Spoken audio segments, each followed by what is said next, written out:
9:30 वाजता दुकान आवरलं आणि एम-आय-डी-सीला न जाता आहे ना भिंगारला गेलो.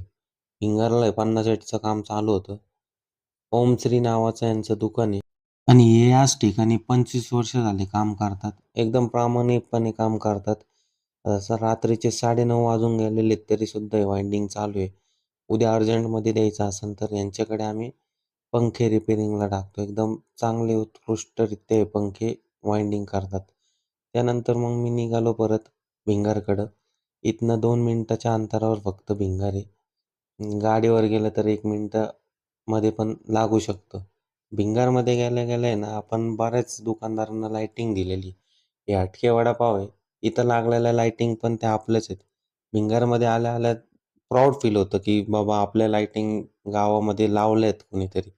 तिथून पुढे आल्यानंतर हे बालाजी स्वीट कॉर्नर आहे. या ठिकाणी जेवढ्या पण लाईटी लागलेल्या आहेत बाहेरच्या साईडला, त्या सगळ्या आपणच दिलेल्या आहेत. हे बघून एकदम भारी वाटतं नाही का?